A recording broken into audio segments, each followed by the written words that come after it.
Perfect. Okay, members of the public wishing to participate in the meeting must use their full name for Zoom access. If full names are not used, people will not be allowed to participate in the discussion.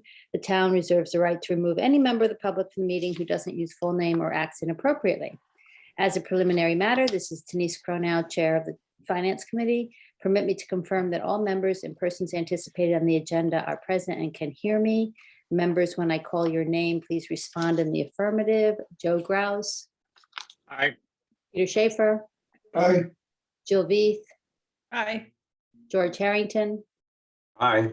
Stephen Morey. Here. Chris Glowacki. Aye. Okay, thank you.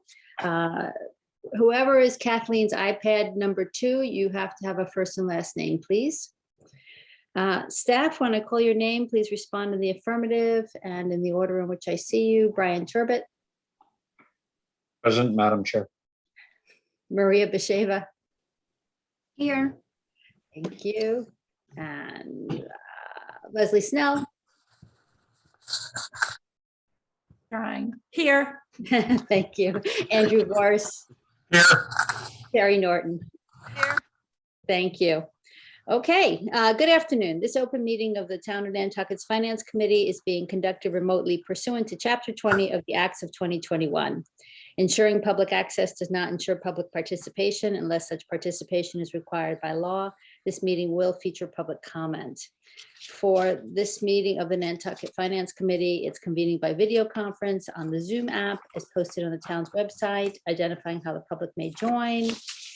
Please note that the meeting is being recorded and that all attendees are participating by video conference.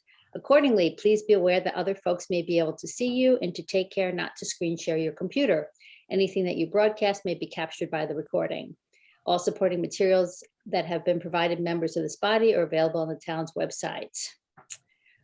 Before we turn to the first item on the agenda, let me cover some ground rules for effective and clear conduct of our business and to ensure accurate meeting minutes. I will introduce each speaker on the agenda. After they conclude, I will ask the members if they have any comments, questions, or motions. Please hold until your name is called.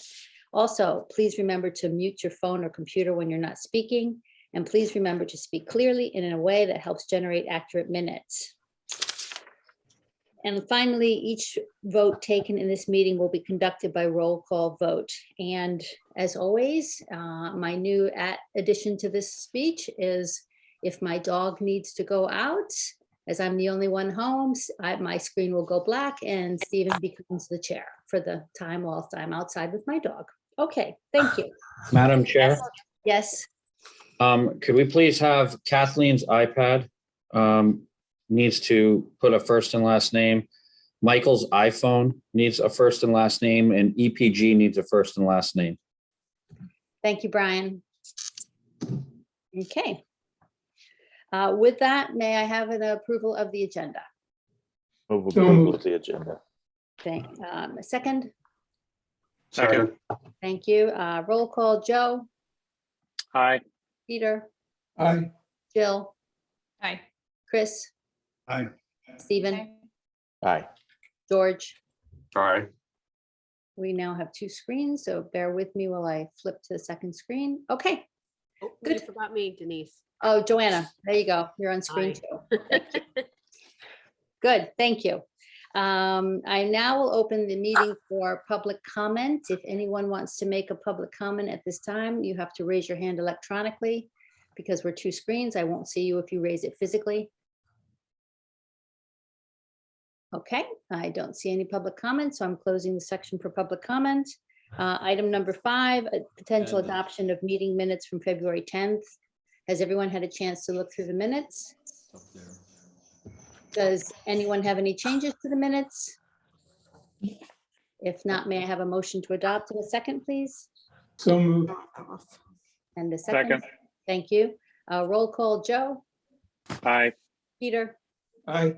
Jill, Aye. Chris, Aye. Stephen, Aye. George, Aye. Joanna. Aye. Thank you. Okay. Okay, folks, so today's, we're now up to our item 6, review and discussion of the following 2022 annual town meeting warrant articles. For these articles, as we do every year, this will be presented by Andrew Vorse and Leslie Snell. They will tell us about each article and tell us about the recommendations made by the planning board. As you are all aware, on the finance committee, this is for folks who might not know this, these are the actual motions that are voted at town meeting by the voters. Finance committee can add a vote or add a comment if we choose to do so, or potentially make an alternative suggestion. But what is actually voted on the day is what the planning board has already recommended. So with that, how we're going to do this today is that I'll ask Andrew and Leslie to go through each article for us, tell us the recommendation. I will then invite the finance committee members to ask any questions they have about the article to Andrew.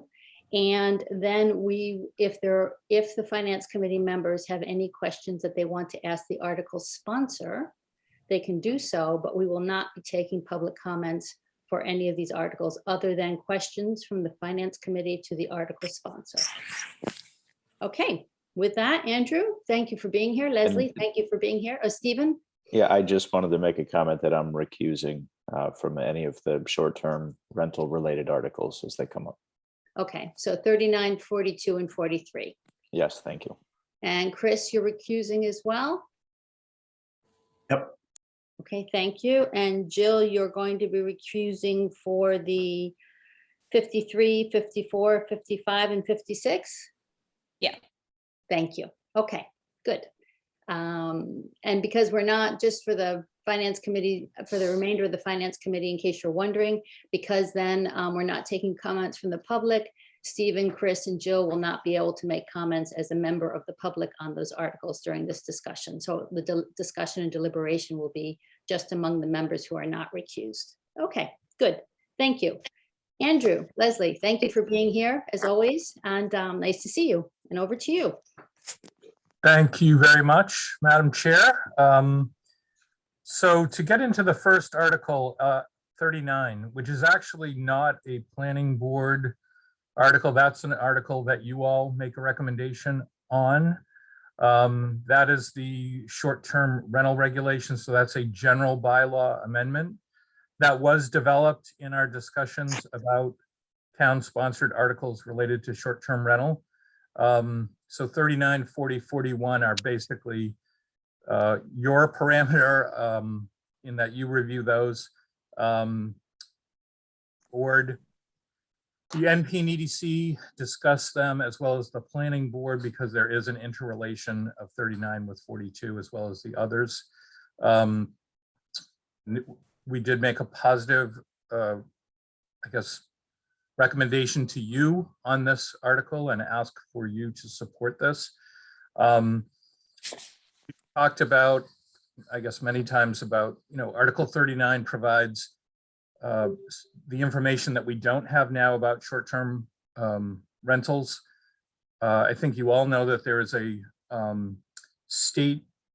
way that you must register your short-term rental with the state, and that's for tax collection. That list doesn't tell the whole story though, and it leaves out a lot of details. The state registry, for example, anyone who rents for 2 weeks or less has to register with the state, even though in fact they don't pay the taxes. So again, we have a list that has properties that we wouldn't even sort of deal with in this particular bylaw. So 39 is, I think, we've heard the question of why the Board of Health, and the Board of Health has currently has similar inspection requirements now, especially when there's housing related issues like overcrowding or nuisance issues. They have sufficient staff and sufficient, I guess, excess capacity that led their director to offer to step forward with this. And the regulations are not created yet, but it's certainly my hope, and I've offered to help with this, is that, whatever regulations, if this is the direction that the town wants to go in, that we at least develop some draft regulations, by the time we vote on this at town meeting. I will say that the registration process is not intended to be overly onerous. It's, ideally it would be something you could do online and get a certificate fairly easily, especially in this initial stage of this. Considering that there are a large number of these that must be processed. So anyway, to answer any other questions you have on that, but that's my basic rundown. Thank you, Andrew. Actually, I see that Jason Bridges is on. I also see that Melissa Murphy is on, and as this is a select board motion, I would ask, I know Melissa has to recuse because of the topic, but Jason, did you want to add any other, as this is a select board article, did you want to add anything else to what Andrew's just said before I open it up for questions for the finance committee, please? Thank you, Denise. Not at this time, because we haven't been able to talk about this yet at the select board.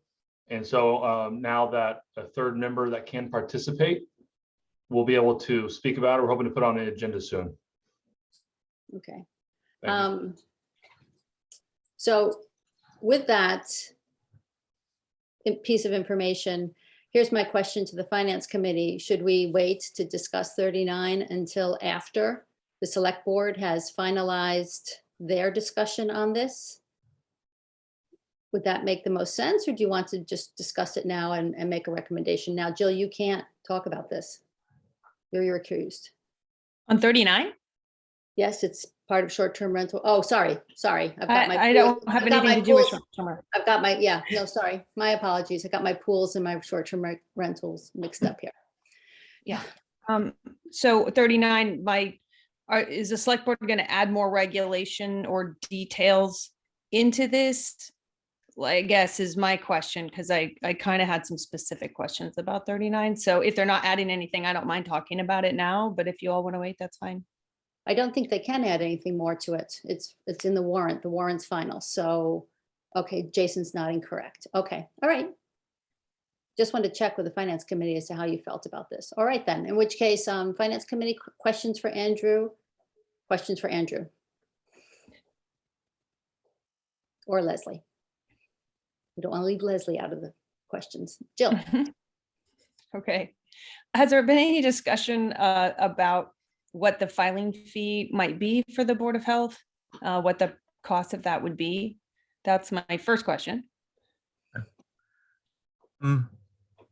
I've done some research about this, and I mean, looking at other Cape towns, and they're fairly modest fees that range from $50 to $100 a year.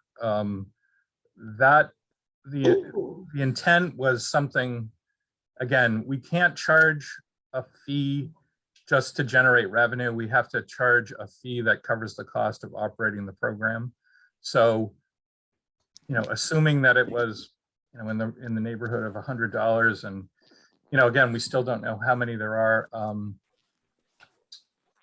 We feel that's probably enough to cover the cost of any enforcement or other activities that would go with this. So again, it's the board, together the Board of Health and the Select Board will come up with that final recommendation. But at least that's the result of research that I have on that topic. Thank you, Andrew. Okay, Go ahead, Jill. thanks. And then I guess I was just kind of trying to understand how, I know it sounds like other towns have put this on the Board of Health and they're willing to do it. It seems like, for example, the things that you do know, like noise, that's something that is going through the police department. So in fact, I think all the issues people are concerned around with short-term rentals this year seems to be traffic, noise, affordable housing. And I don't think the Board of Health has anything to do with any of those things. I mean, maybe tangentially, but, so I was just wondering how they're all going to coordinate. So right now, when a noise complaint comes in, we don't have any information on what, is it a short-term rental? Is it a a year-round rental, a long-term seasonal rental. I mean, what we did just to come up with that information was to go through the noise complaints and then compare it to the state list.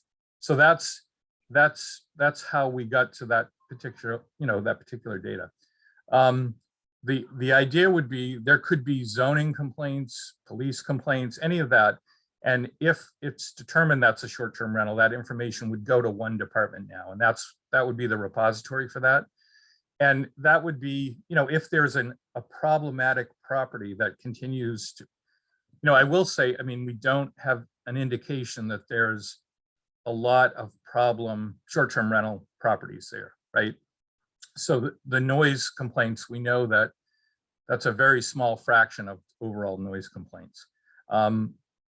I think, most of the Board of Health related health problems are with, seasonal rental, and in some cases, year-round rentals that are, that are overcrowded and have, it's not necessarily the short-term rentals that are subject to that.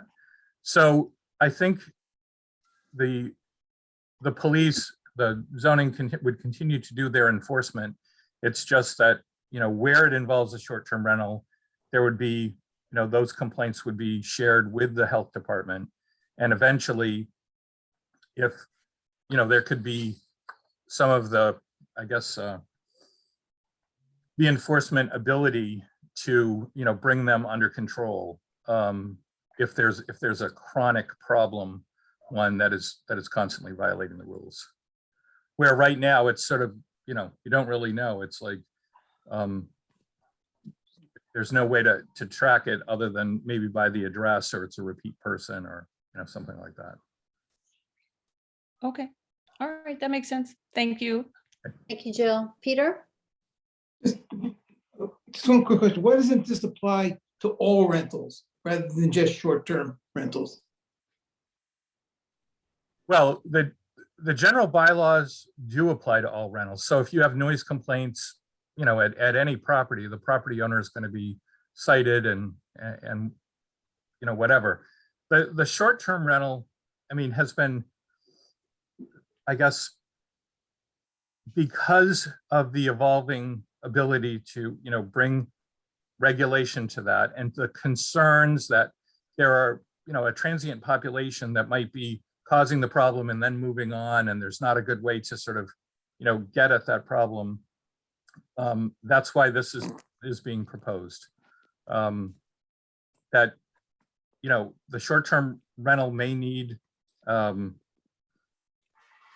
targeted enforcement if there's an ongoing problem. But it doesn't change the fact that, year-round housing or long-term rentals beyond the 31 days are still subject to the same, general rules about nuisance and other things. So why don't we include them in the article? I mean, I think some of our biggest problems are long-term rentals too, in terms of health and other issues.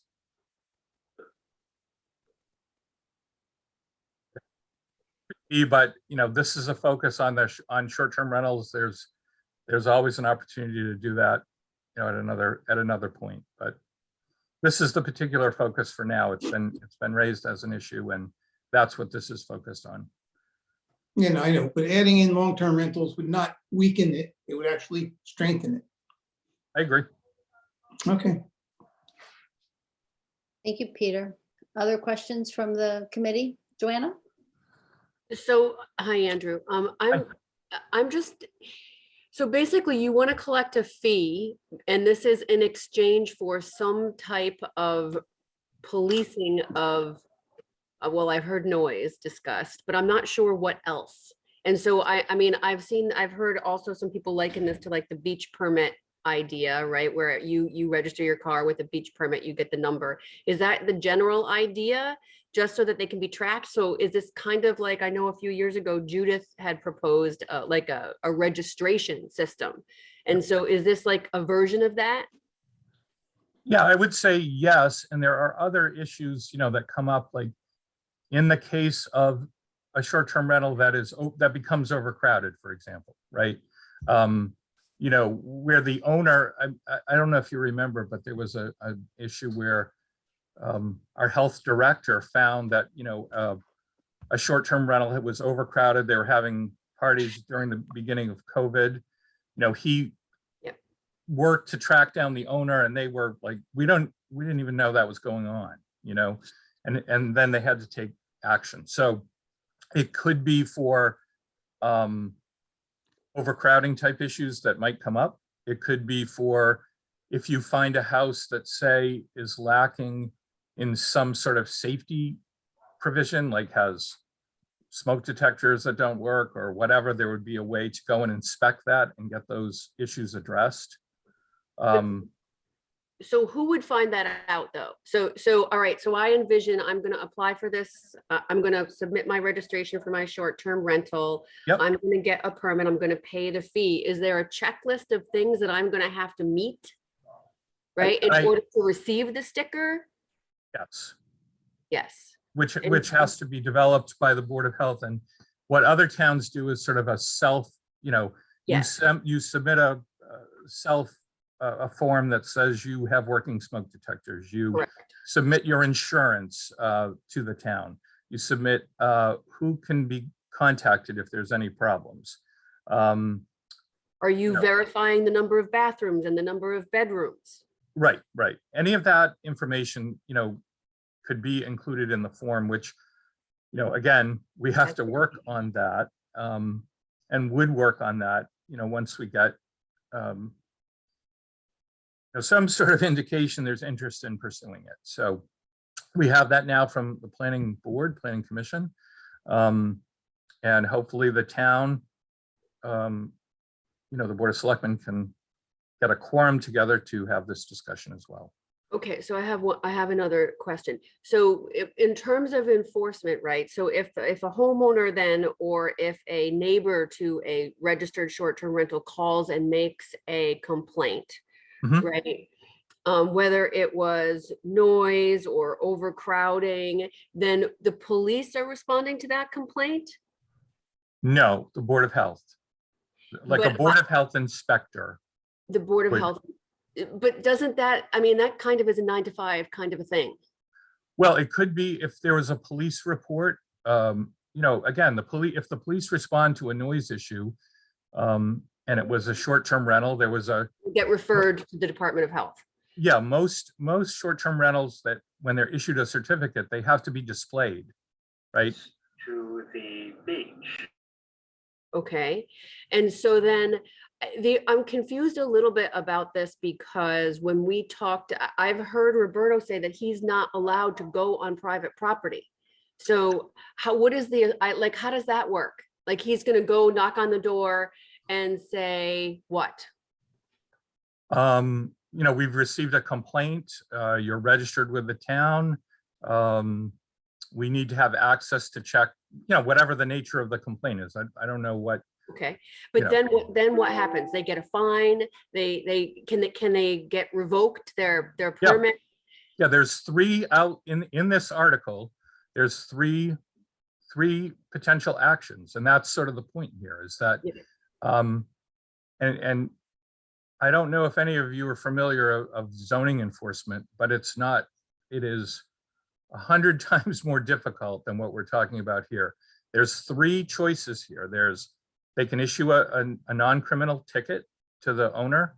They can file suit against the owner with up to $5,000 in, I think, damages, and they can also suspend the right to operate in the future. And those are effective means to bring about compliance. Whereas with zoning, we have to notify them, and 65 days goes by, and then we have to file, all kinds of other things, which takes forever. We have those cases now that are, and that's the system. I can't just change the system. That's how it works. So that's why this is a general bylaw. Article 39 is a general, and 42, and some of the others are in zoning specifically. So. And so in order for this to work, right, this is basically a sister bill to the other article, right? They go together. They do go together. The position of the town now is that short-term rentals are allowed, and that's based on a determination by the building commissioner, upheld by the zoning board of appeals on 2 separate occasions. Mhm. We were notified just last week that there's a new lawsuit challenging the zoning board of appeal and the building inspector's determination, which specifically asks for it to be overturned and for short-term rentals, to be not allowed and to be ruled as commercial uses. So, I understand that part of it. I'm trying to understand because I like this idea. I've seen it work in other communities. I'm trying to understand how it works and how we as a group vote on this when all the rules are not really necessarily ironed out yet. Right? Like I get the conceptual piece of it and I think it's good, but Right. how, so I guess maybe Denise, this is a question for you. So if we move forward on this article and do we then have to vote again on what the actual restrictions are? Like, how do they get included and worked into this? Okay, so the article says that the Board of Health will come up with a list like they do for other things. And Okay. then the select board approves the Board of Health's recommendation. So I'm looking at Libby, she's nodding yes. Yes. to that. Yes, and it would all be through a public hearing process. Yeah, Okay. there's that. So then And this is, also too, Joanna, just to close the loop on the enforcement, under page 17, the Board of Health or its agent or any police officer of the town shall be the enforcing authority. So depending on what the complaint is, it isn't always just the Board of Health showing up. okay. So just to your question, Jill, you had a question? Well, on that, like if you have a smoke cert, the fire department handles that, and that's actually revenue for them. So are they included in this as well? I guess I'm with Joanna, just trying to get to the bottom of how all these groups connect and how they work together. I can see where you have a registry so that you know where the rentals are, but I'm just trying to understand how it works on a practical level. I understand the cars and getting my beach sticker, but this is a whole new level for people to get up to speed on that we're introducing. So that's why I'm asking. I think, to Andrew's point, and I think what we're looking at here on Article 39, and I'm more than happy for anyone to correct me, is that this is a framework that allows the Board of Health to put together honestly reasonable parameters that do things like, I have someone I can contact within 2 hours of something going wrong on a property, which today I don't, as an example. I can send whoever I need to send, whether it's the Board of Health, the police, the fire department, et cetera. The select board would then adopt, after, as Libby's pointed out, that there would be a Board of Health public hearings on this, so people would have an opportunity to weigh in. So my expectation is this is a framework that allows reasonable regulations to be put in place, but without the framework, they can't even go to the reasonable regulations, and it puts it another year behind the cycle. So that's my summary of what Article 39 is trying to achieve and how it would be developed to something that could be implemented and understood by everyone who needs to understand it. Libby, did you want to add anything to what I just said? That was perfect. There you go. I don't get a lot of that was perfect, so I'll take the win. So, other questions from the Finance Committee? Are we then ready to make a motion? Do I have a suggested motion? Joanna, Can we make a motion to adopt? is there a second for the motion? Second. Is there any discussion on the motion itself? In which case, we'll go to roll call vote. Peter, Aye. Joe, Aye. Jill, No, okay, let's see, George, Aye. Joanna, Aye. Chris, oh no, Chris, you can't, sorry. Denise, aye. Okay, thank you. All right, Andrew, Article 42. so Article 42, now we're getting into zoning, and Article 42 has basically 3 parts to it. I think 2 are fairly not controversial, and those are section 2 and section 3. So section 2, I'll just talk about those first. Section 2 is the workforce housing special permit, and basically what this identifies is that the planning board, as a condition of its special permit, may prohibit short-term rentals. So that can be one of the findings in a permit that might approve one of these developments. And the reason for that is, workforce housing is trying to generally create year-round housing opportunities for people. So if you use this bylaw, that might be a restriction. Article or section 3 of the article, this is really the section that allows people to rent their rooms, and including short-term rental in an owner-occupied dwelling. So this is a custom that's been going on for years. It's specifically defined as part of what the accessory uses are. So I think, again, there's no real controversy with that. So back to section 1. The first part of that is in an apartment building. And again, this is a definition section of the bylaw, and that applies to if you apply for an apartment building under the zoning bylaw. Again, the planning board may, as a condition, prohibit short-term rentals of those units.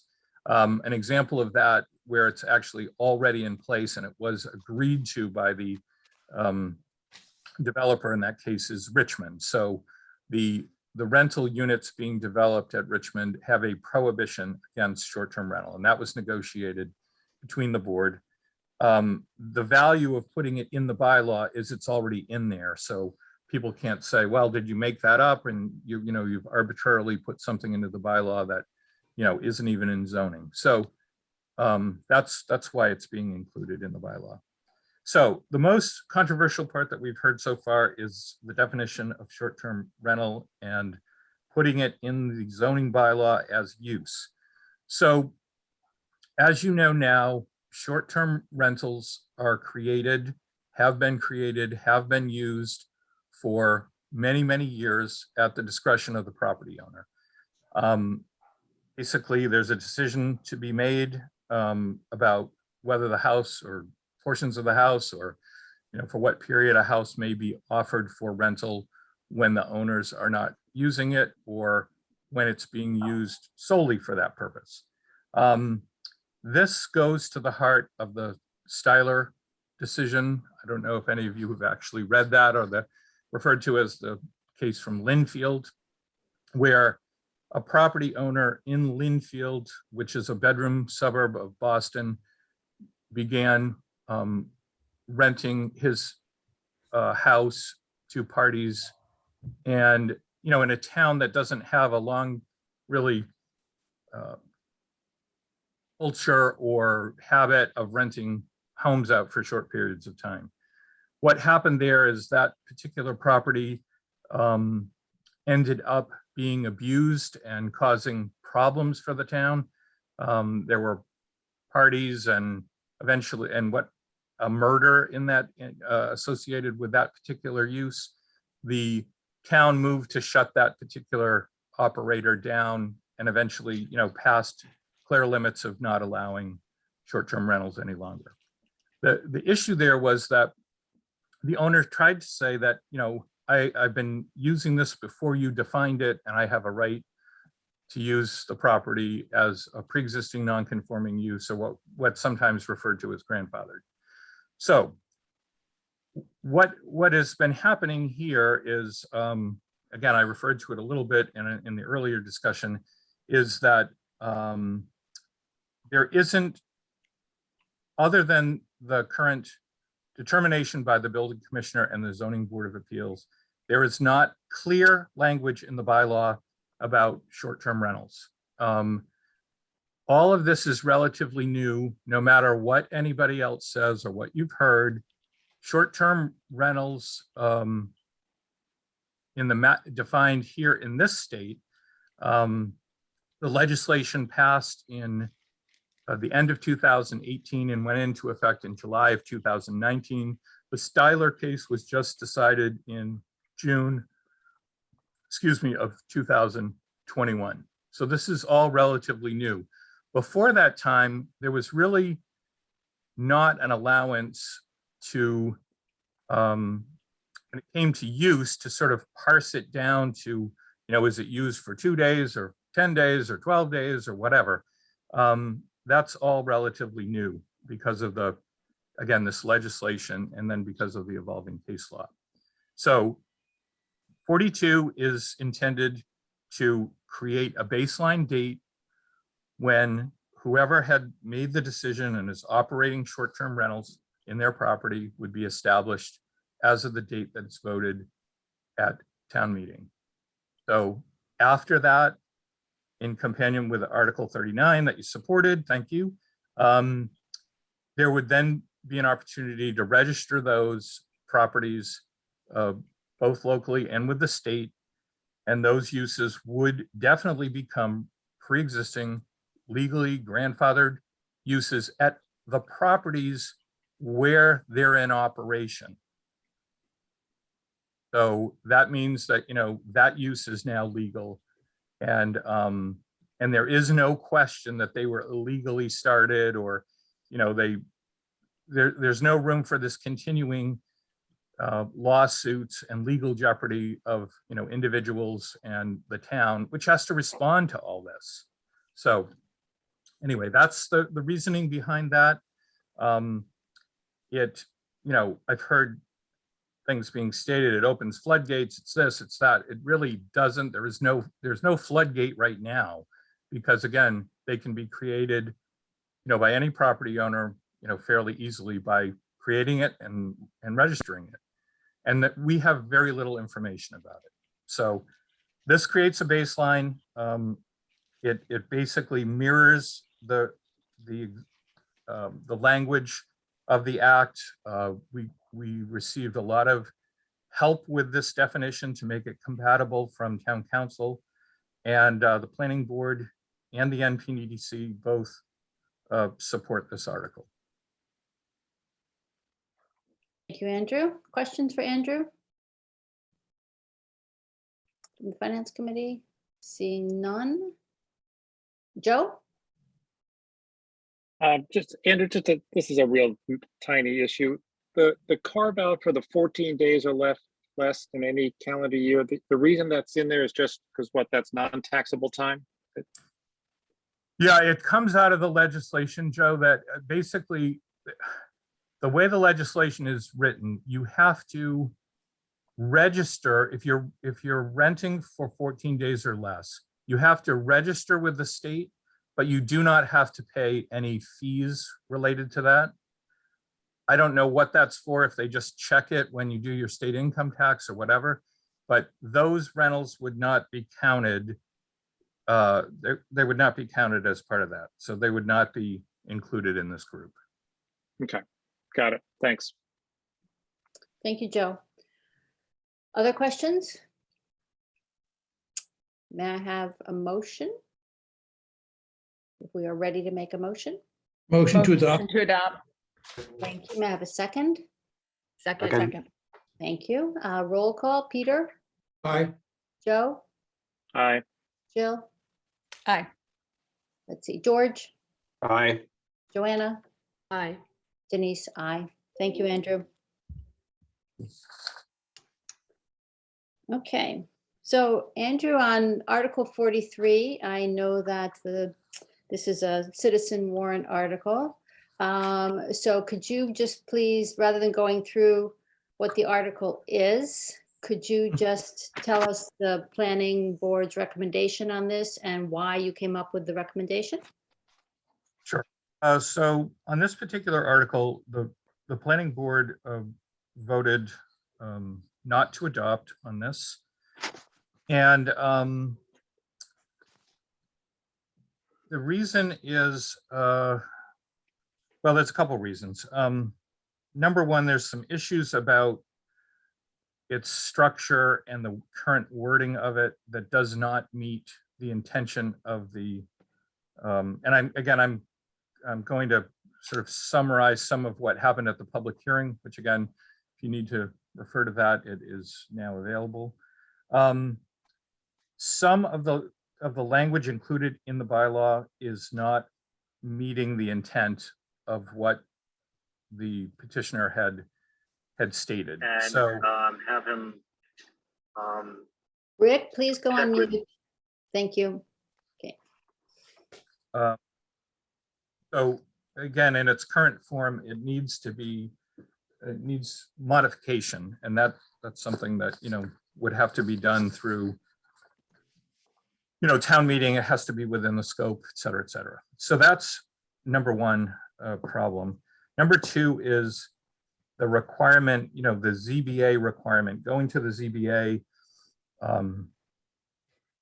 or, a determination of whether the use is accessory or not. I mean, it's a process that is administratively burdensome.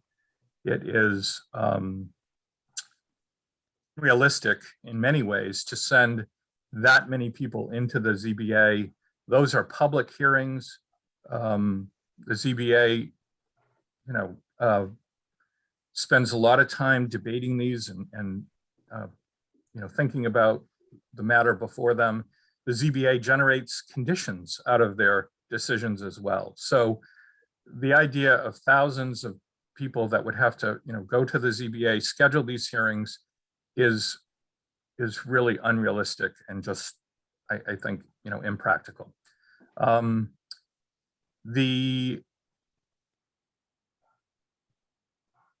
Leslie, what am I missing? I know, I think I've covered the 2 points that we had talked about at the meeting. Yeah, and I think you mentioned, first that it doesn't meet the petitioner's stated intent, which the board talked a lot about at their meeting, and the administrative strain on the ZBA, I just can't emphasize enough. I don't know how they would possibly process all of these applications within the time frame that the legislation requires them to be processed within.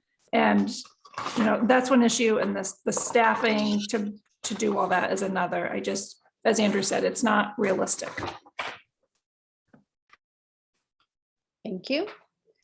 Any questions for Andrew or Leslie?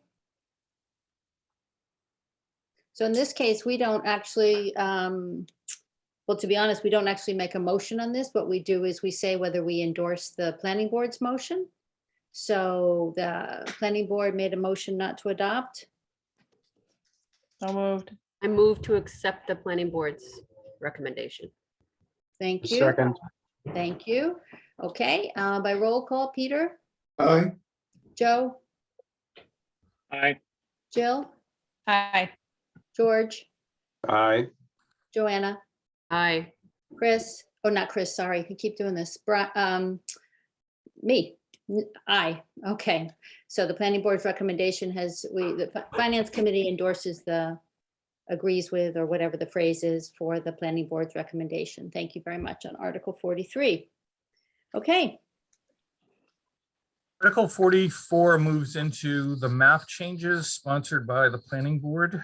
Andrew, hang on a second. Sure. Stephen and Chris, welcome back.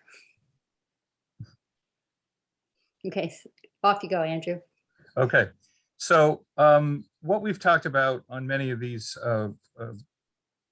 where do these map changes come from, is that we continue to work to implement the 2009 master plan. In it, there are certain districts that are being phased out, they're being replaced by other districts, and you will see a continuation of that that we've talked about for, I think, many years together. So I think we have a map. Maybe Maria is able to put those up.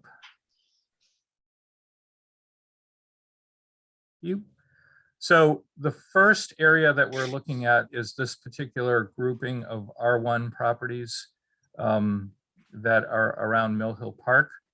The proposal here is to go to a district called R5 Limited, which is basically the same lot size. It does have a slightly larger ground cover, but it does eliminate second dwellings by right. You must apply for a special permit. it does eliminate duplexes as a use by right. We follow our similar procedure here where we do a mailing to all the affected property owners and had the public hearing. I don't believe there was opposition to this, and the planning board has given this a positive recommendation. Thank you, Andrew. Questions from the Finance Committee?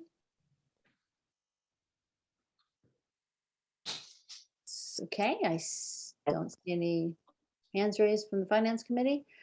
Seeing none, again, it's the same process as to the last one, which is the may I have a motion? So moved. Okay, so the motion is to endorse, where's Libby? Libby, you've gone off my screen. Or Terry, one of the two will know the answer. The motion is the Finance Committee endorses the Planning Board's recommendation, or the Finance Committee agrees with? I think you're endorsing. Thank you, Terry. Okay, I wanted to get the wording right. So the Finance Committee endorses the Planning Board's recommendation. That would be the motion. But And- can I just mention what you've used in the past? Sure. I'm just looking at last year's town meeting warrant, and it basically says, Finance Committee comments, the committee supports the planning board motion. Supports, okay. Thank you. All right, thank you, Libby.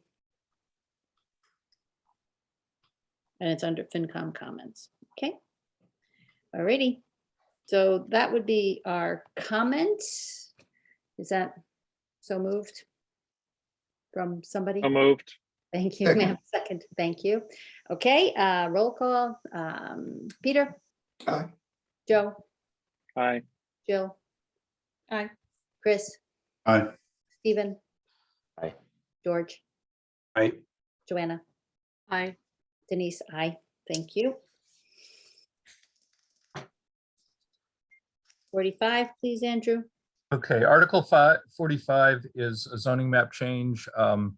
This is for property at the end of Washington Street. It's currently in residential commercial, of which there's about 30 acres left. And again, this is a district being phased out.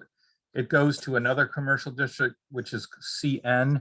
This map is an old map, actually. The sort of isolated property that is not included. So the property that's sort of off by itself is not included in this. And it's really the two properties at the end of Washington Street that are closest to where the creeks are. So the property owners are in support of this, and the planning board's recommendation was positive. Any questions for Andrew on this?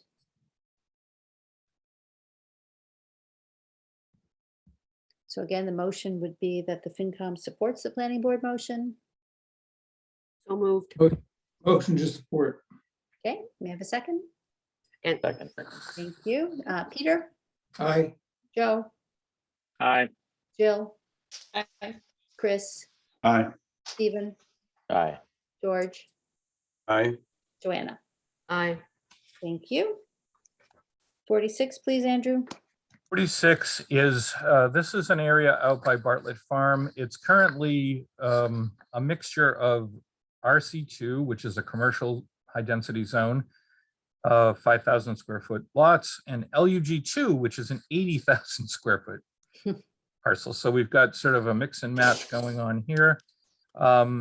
After consultation with the property owners and review with the planning board, the suggestion is for this little pocket here to go to residential 5 limited, which again is a 5,000 square feet district by special permit. No duplexes. This area is in the sewer overlay district. So again, the recommendation of R5 limited is a reasonable approach here.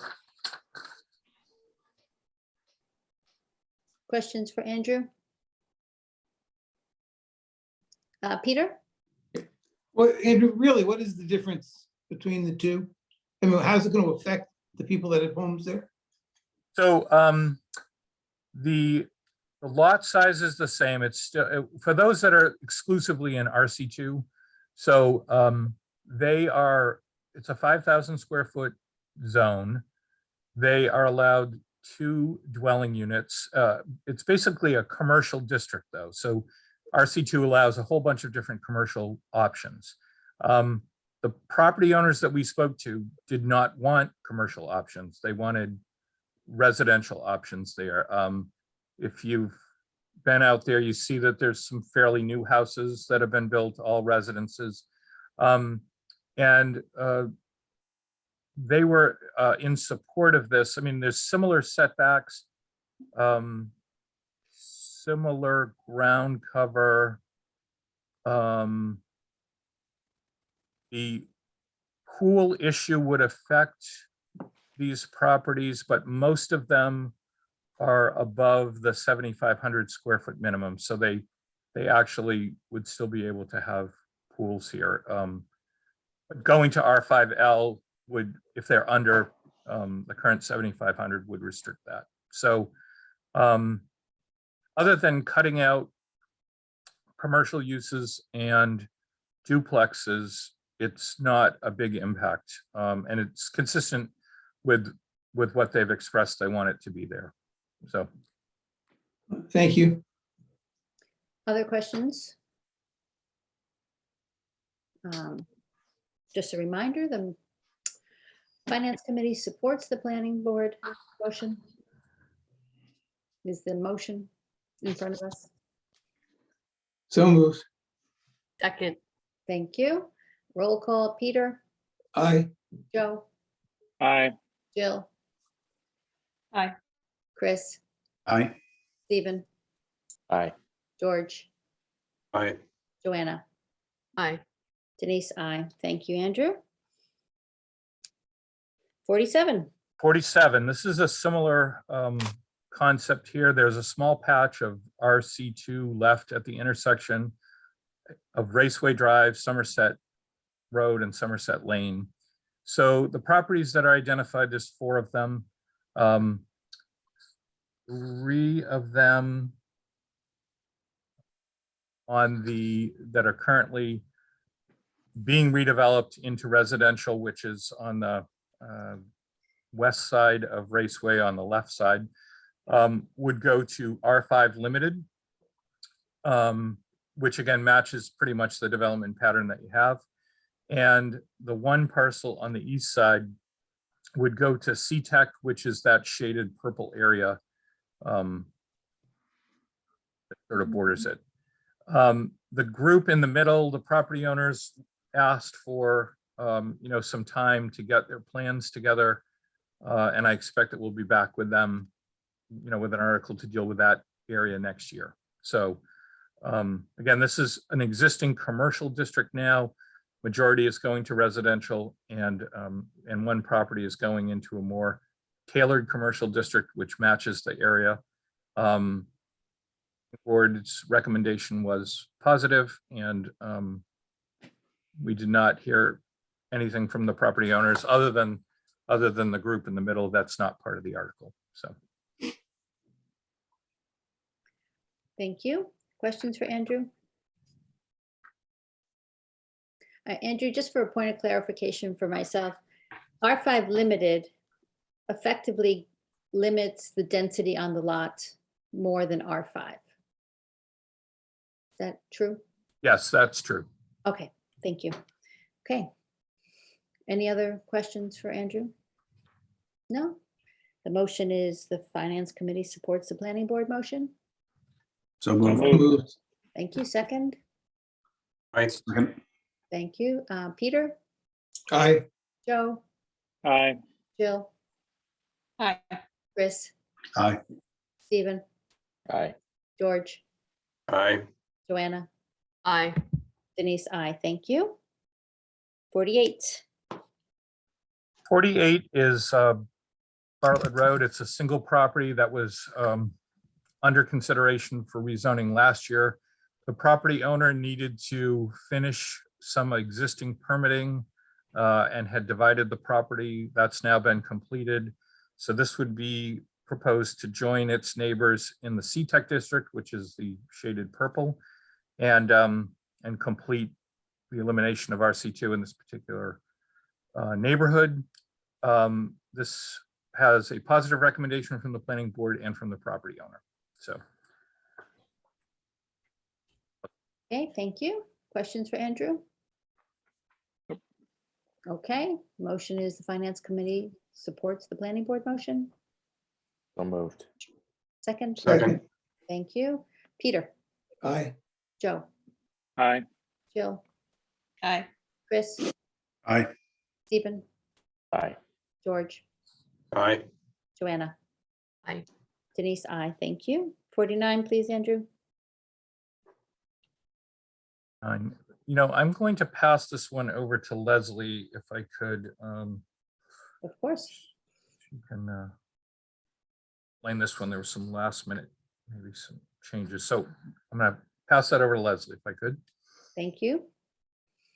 So this property, or excuse me, this article would rezone properties from RC2 to commercial neighborhood. This would further some master plan goals of creating commercial neighborhood pockets near existing residentially zoned areas. And we have the Nobody Meeting House project to the north and other residential condos to the south and to the east. This is also near the schools.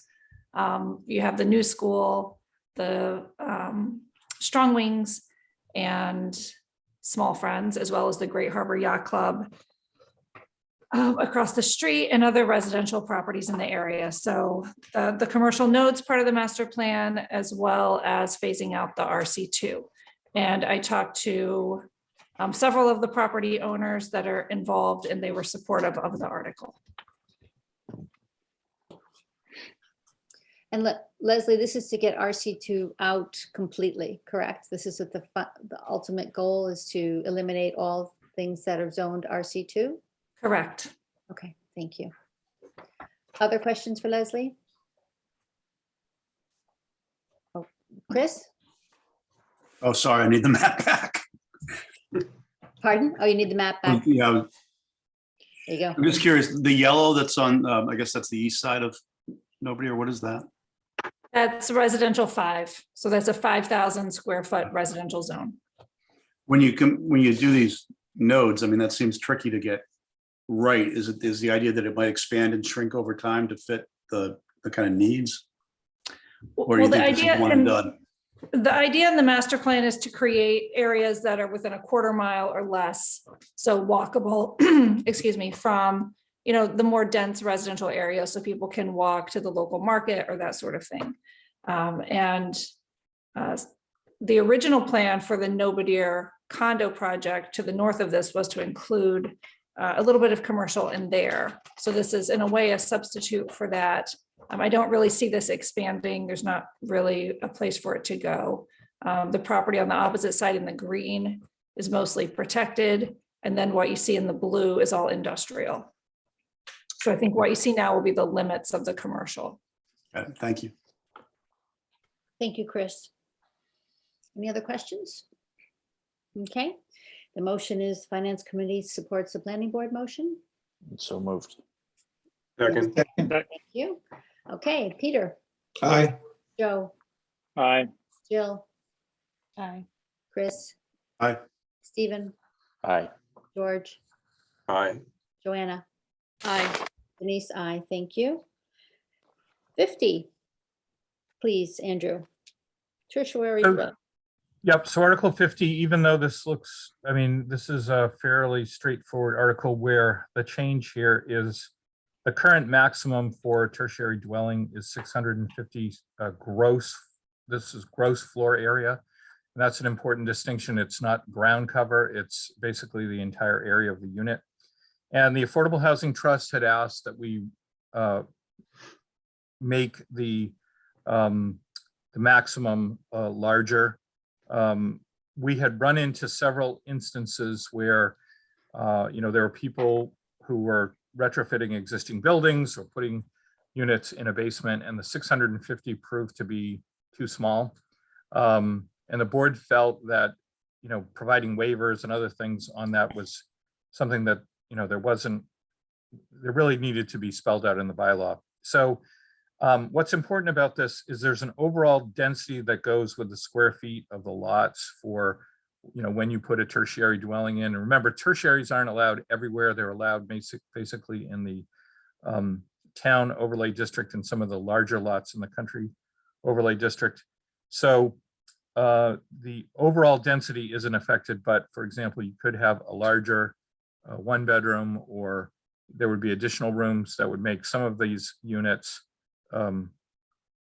yes, more suitable for families and other instances that might come up. So anyway, the board, I believe, was unanimous on this. Is that correct, Leslie? I think so, but I'm not 100%. All right, I do know that they did vote to support this, and don't believe we heard a lot of testimony against it, if any. So, okay. Okay, questions for Andrew or Leslie? Peter? Yeah, Andrew, just I'm trying to figure out what this how you measure this 900 square feet. So if I have 3 floors, you're going to measure each floor to come up to the 900, Yes. including the basement?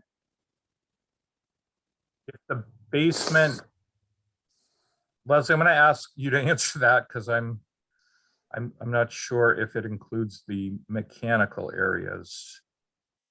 I'm just looking up the definition, but I can tell you that it does not include the basement and areas that are customarily located in the basement, like a laundry room or that sort of thing. If you want, I can read the definition. It's Finished basement would, right? Finished basement would count.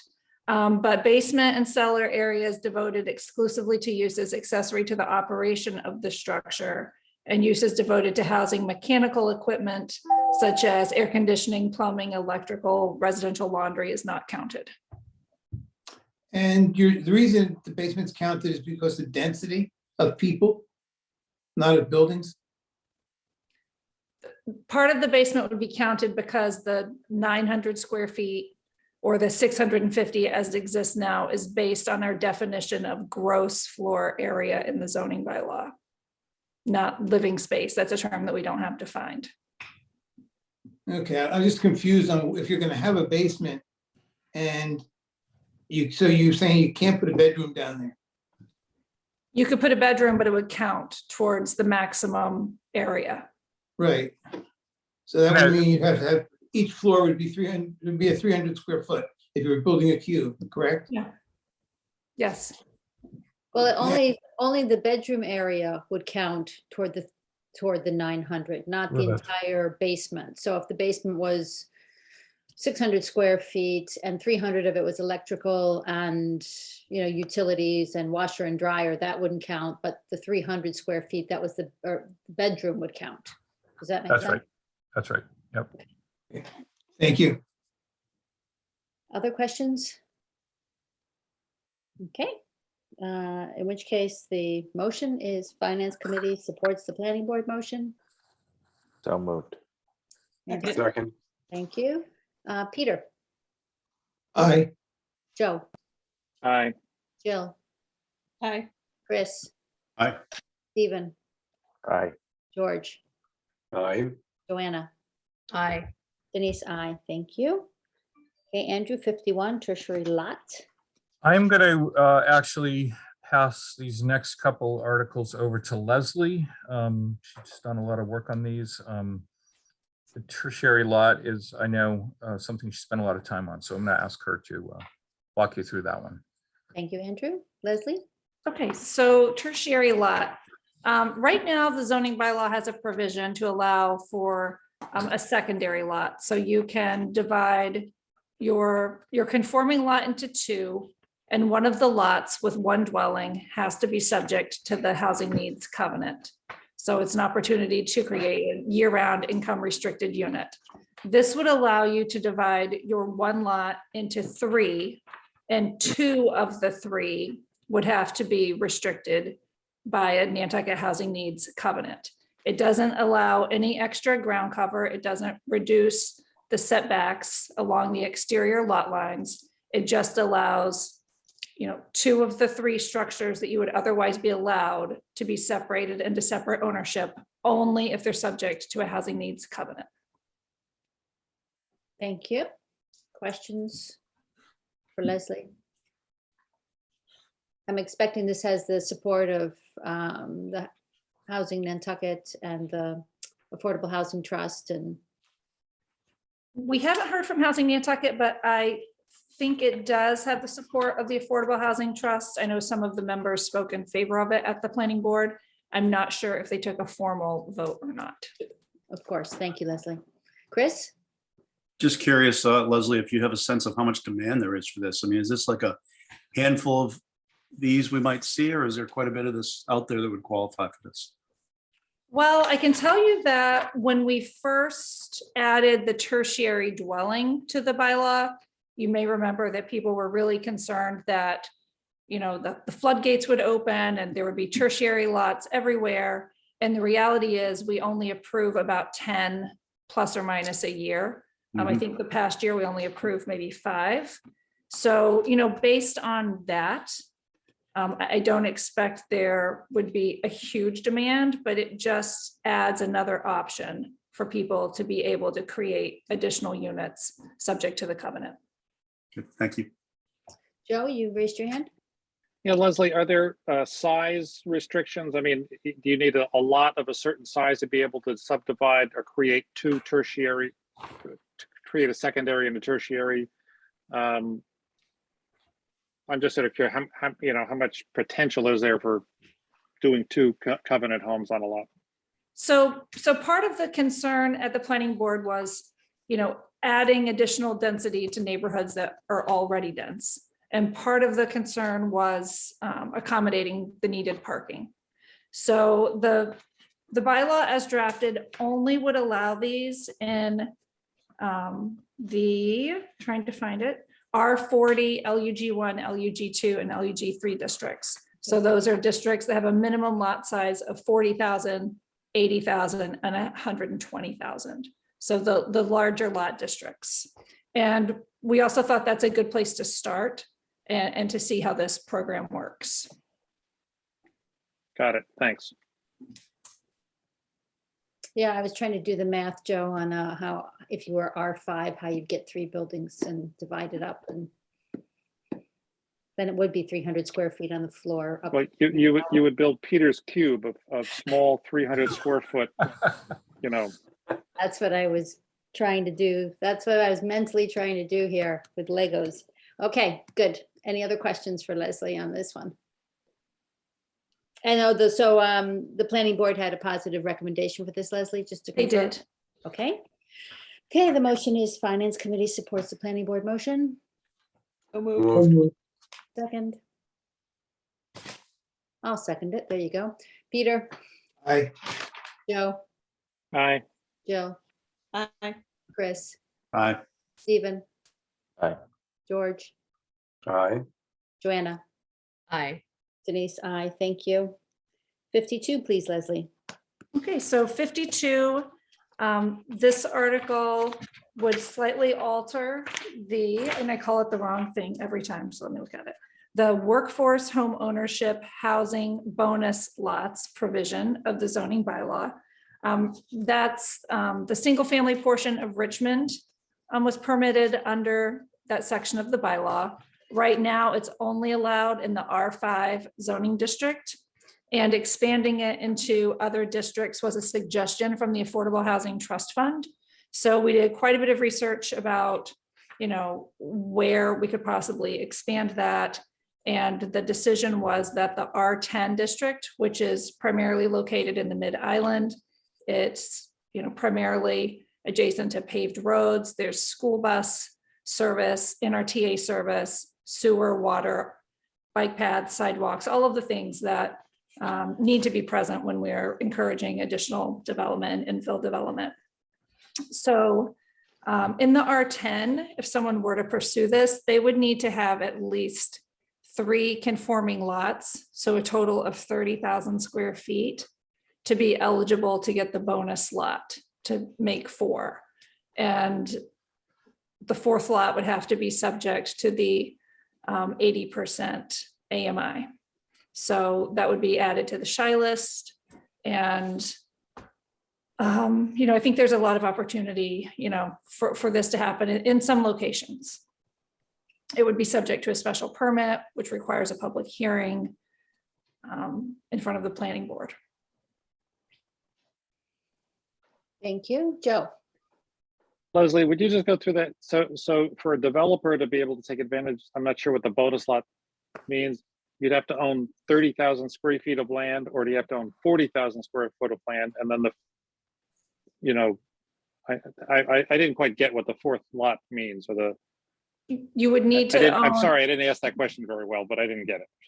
Well, it's a little bit confusing. So you would need to have 3 conforming lots in order to be able to get the special permit for the 4th bonus affordable lot. So the 3 conforming lots total would have to be 30,000 square feet.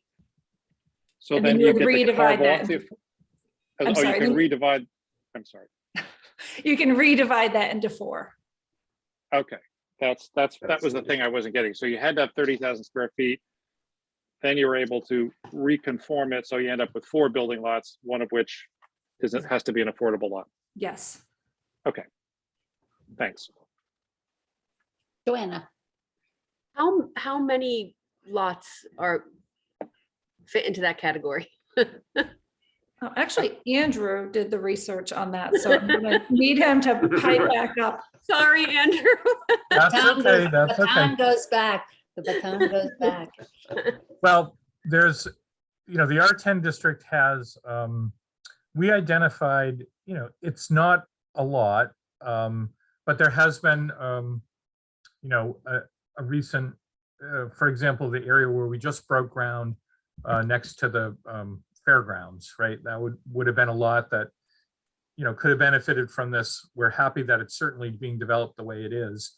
And there are a handful of other properties that meet that 30,000 that are scattered around.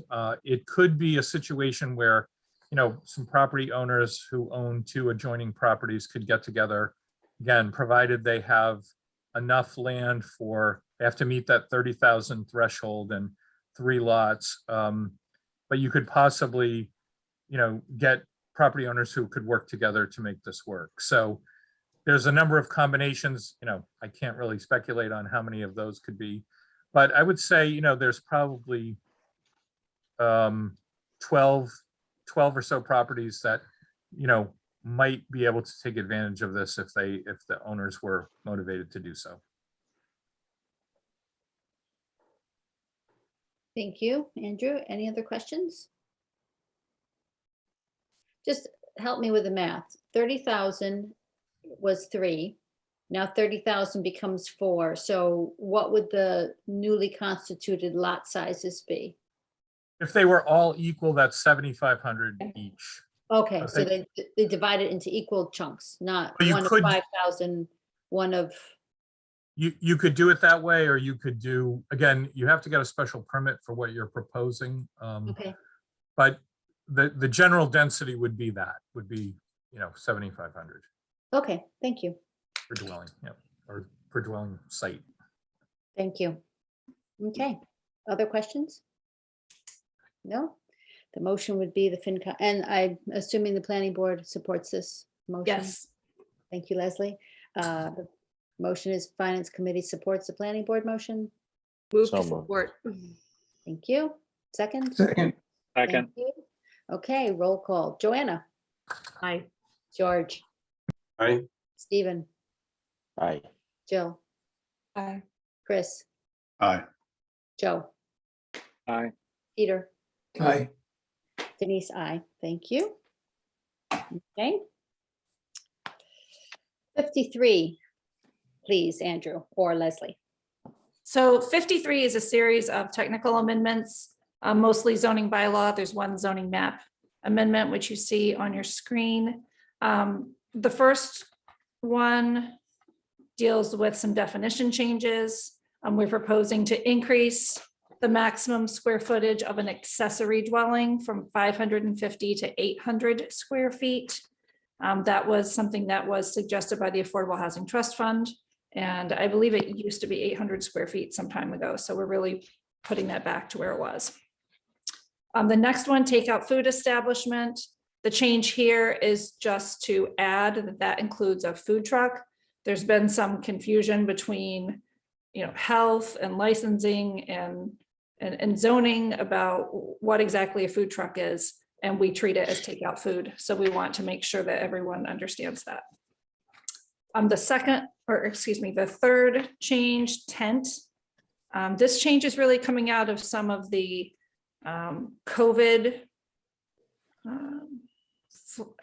more flexible things that came out of COVID, where, some of the businesses put up a tent for the whole summer and people seem to really enjoy that. And the way that the bylaw was written was that that would require a variance from the Zoning Board of Appeals, which is a very high threshold to meet. So the change here is to add a special permit provision that can be issued by the planning board to erect a tent for more than 30 days. The second part of this is to amend the secondary lot provision of the bylaw. And it's to allow the planning board to allow the homeowner to redistribute where the primary dwelling and the secondary dwelling and the tertiary dwelling is located. So it doesn't increase the density, it's really just a distribution issue.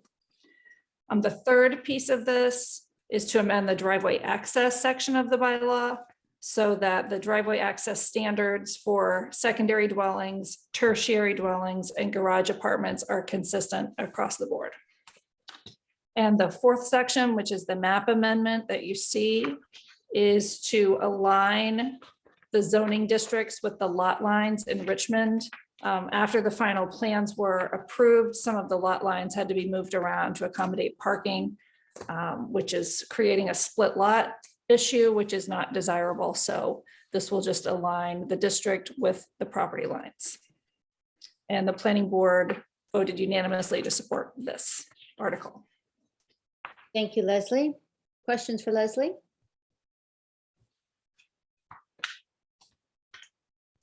Okay, seeing none, the motion is Finance Committee supports the planning board motion.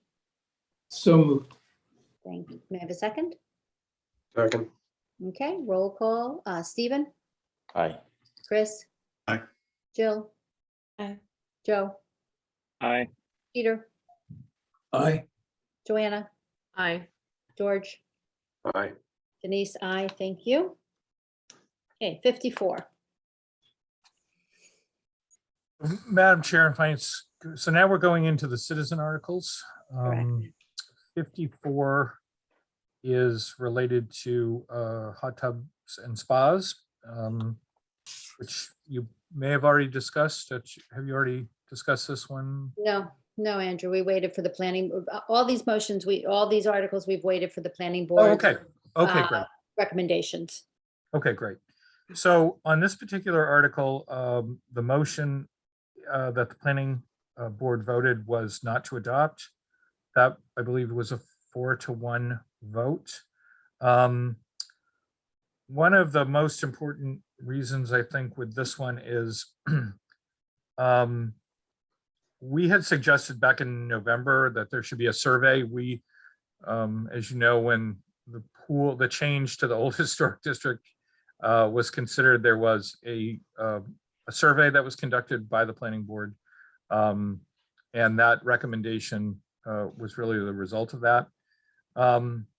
There was, I think, some confusion or some delay in getting a survey out. I know that there is now work on a survey being done, but at the time of the hearing, we did not have that information, and we're not, I think, confident that it was going to be done in time, to meet the requirement for the written recommendations and everything that goes into it. So, so the board the board, I think, there are certain members that,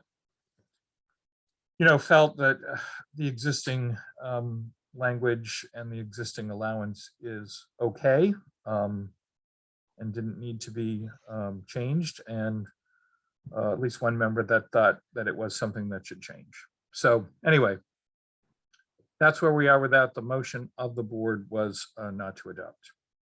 And do you want to go ahead and do 55 together with that? Because I think they're, Yeah, sure. So 55, the issue here, the main issue with this particular article, the way it's submitted, is that it doesn't just apply to the old historic district and the Sconset Old Historic District.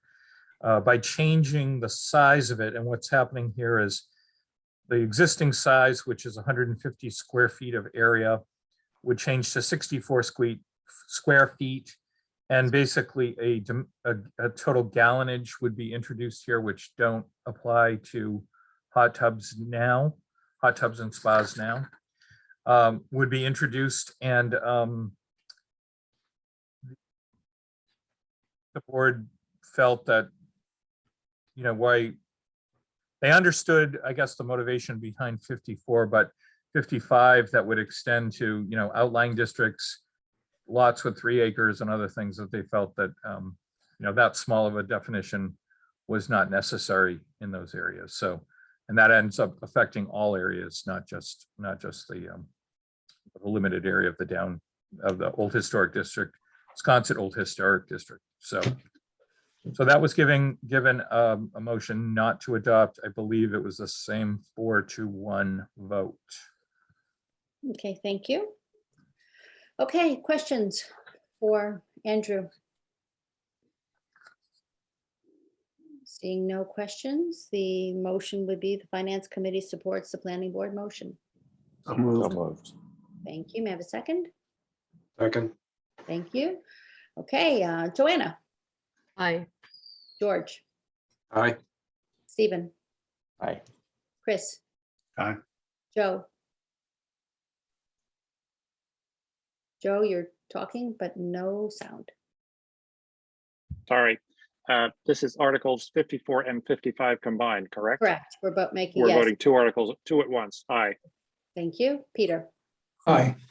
Denise, aye. Thank you. Okay. Good. Okay. 56.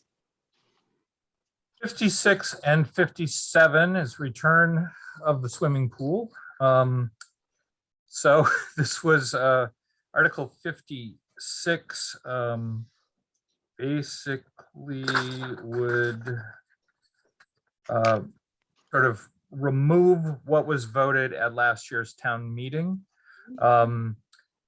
So this would essentially undo what was voted at the 2021 annual town meeting. And what that did is implemented a size-based restriction in a lot of the 5,000 square foot zoning districts that are around the ROH. So that's the R1, SR1, R5, and R5 limited.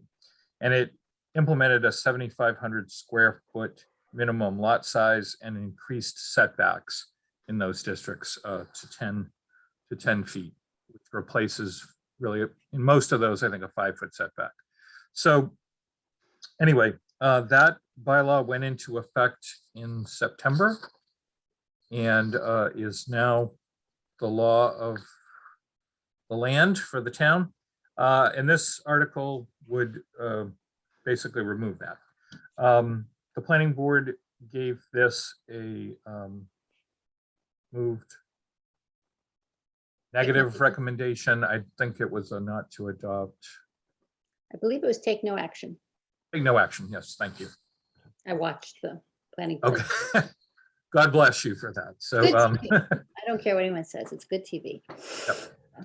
So that's the issue on that article. On Article 57, what this proposes is to alter that minimum size requirement, to change that from 7,500 to 6,000 square feet.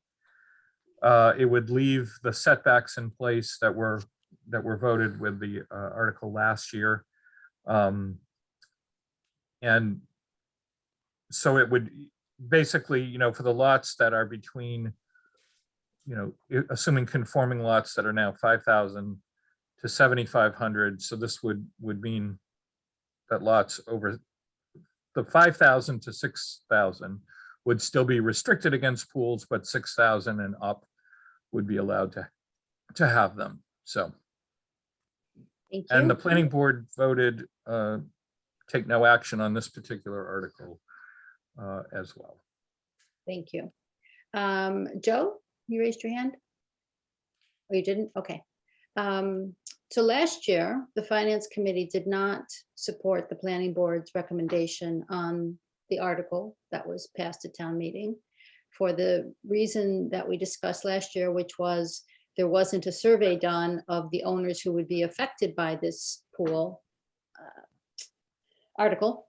And my understanding of watching the Planning Board discussion on this is that there has not been a survey done since that time of the owners of the properties. So we're in the same position that existed last year, with the exception that the actual bylaw passed and went into effect on September 1st. So if these two were to pass, it would basically unwind what passed last year. And the logic, as I understood it in the discussion, was that until you actually do the survey as promised or as strongly suggested, it should really be undone or unwound until such time that you knew how the neighboring properties felt about this particular issue. So that's just to remind the Finance Committee, that's what we discussed last year, kind of at length. And that's just my comment. Any other questions or comments for the Finance Committee or for the Finance Committee for Andrew?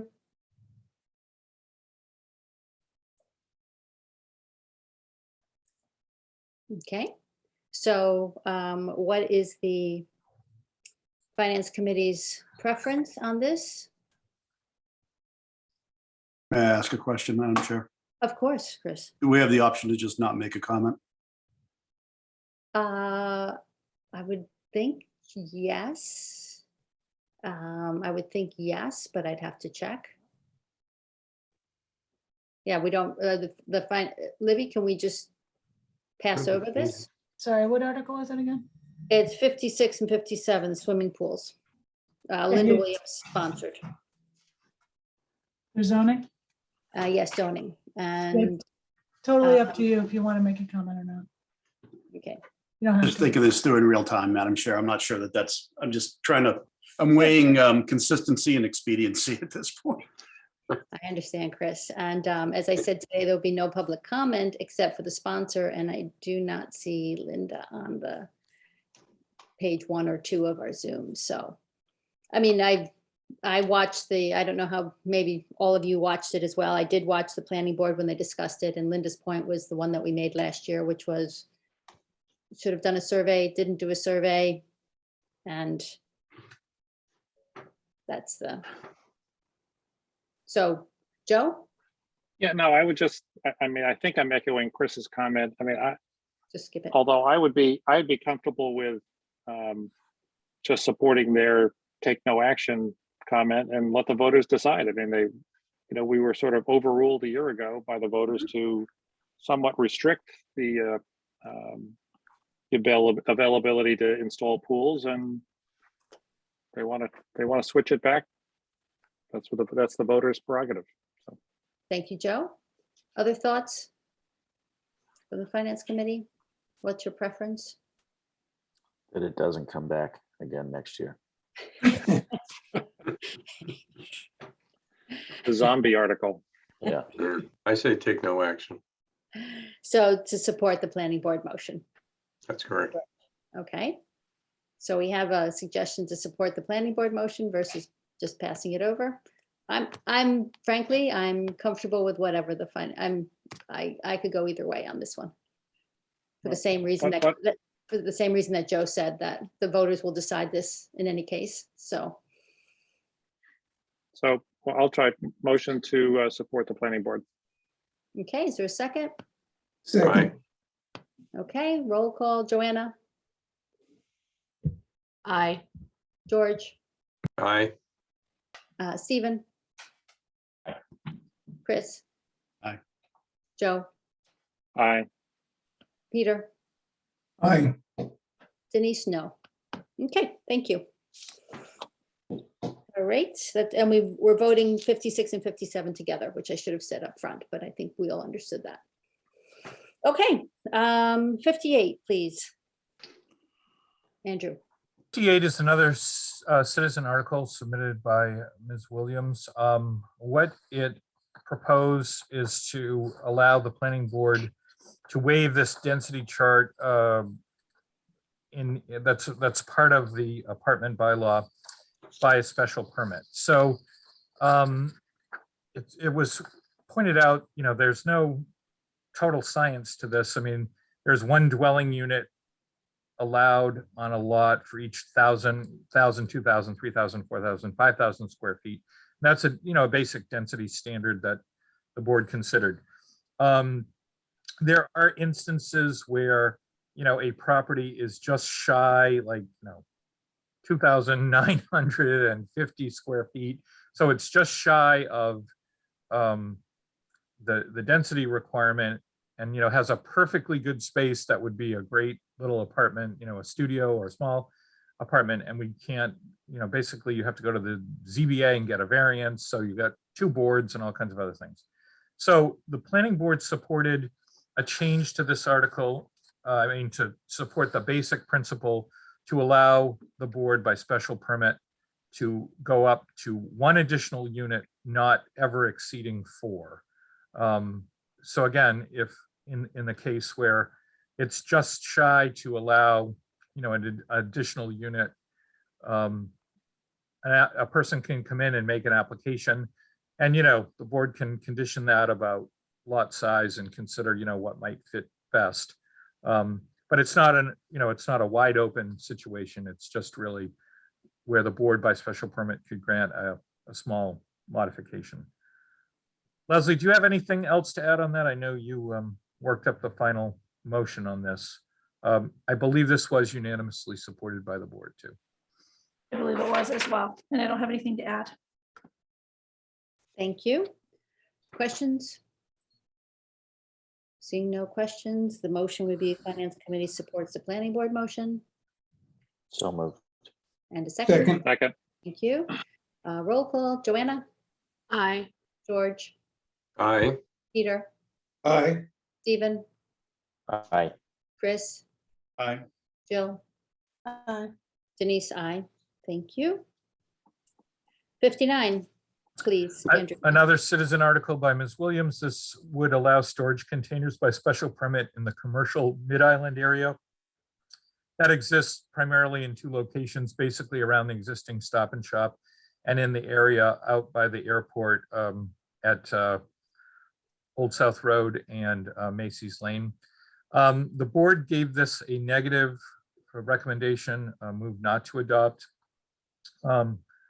As the storage containers are allowed by special permit in more industrial type neighborhoods or zoning districts that have larger lot sizes. The board felt these are very hard to screen on the small lots that are allowed with the CMI, and felt that these particular areas should have a commercial shed, which is allowed in the bylaw, and not storage containers, which would tend to be much more visible. So this was given a negative recommendation. Any questions? Jill? I think it was take no action. Am I reading that wrong? I think it was take no action. Yeah, Andrew, you said not to adopt, and I think it was take no action. Oh, sorry. I think we mostly do not take no action, but. Yeah, no, the original discussion, I believe, Andrew, was not to adopt, and Linda asked the board if they would. That's right, yes. Take no action. Yep, my mistake, yep. And so that's what the board did change the motion to, I believe, in the meeting. Thank you, Jill. So, okay. Other questions, Peter? It does, I didn't watch it, but do you know what Linda's reasoning was to do this? I mean, is inventory storage a problem? Excuse me, or anything like that at this point? I'm trying to figure out why. I believe there was a client of hers that was interested in doing this for a way to get, some storage fairly quickly established at a particular property. So, Could somebody apply for a temporary permit to do that? well, I think that they were hoping to get this, but maybe didn't fully realize that it wasn't allowed in that zoning district. So she thought that it should be, and I guess, the board disagrees with that. So, Okay, thank you. Other questions? The motion would be Finance Committee supports the Planning Board motion. I'll moved. Second. Thank you.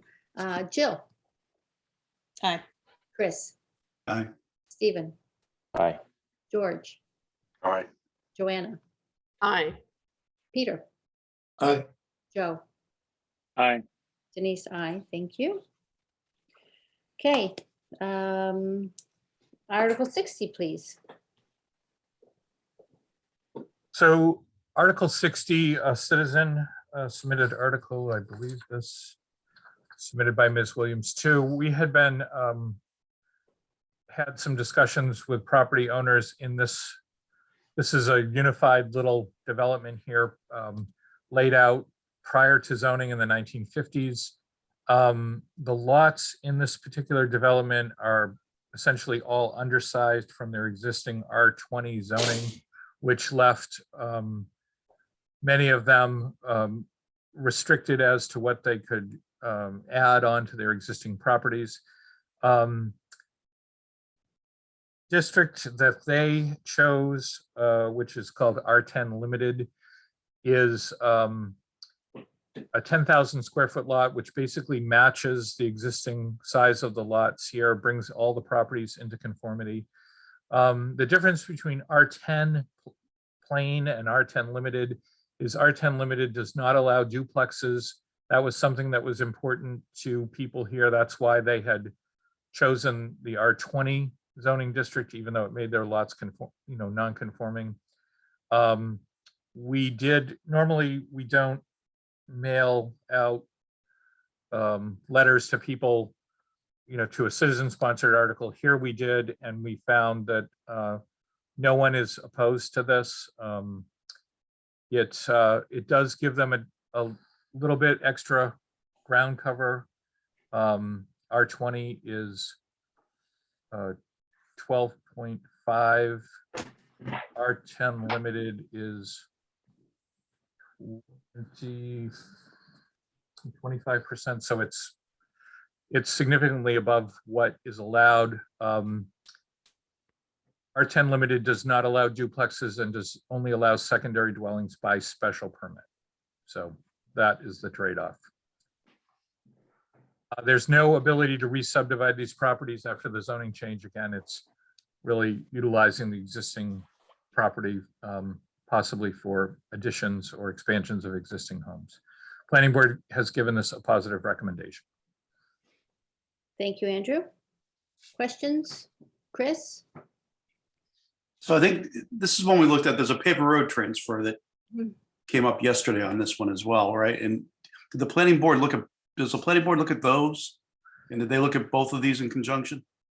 The Planning Commission considered the little paper roads. There's a very tiny paper road running behind the lots on each side.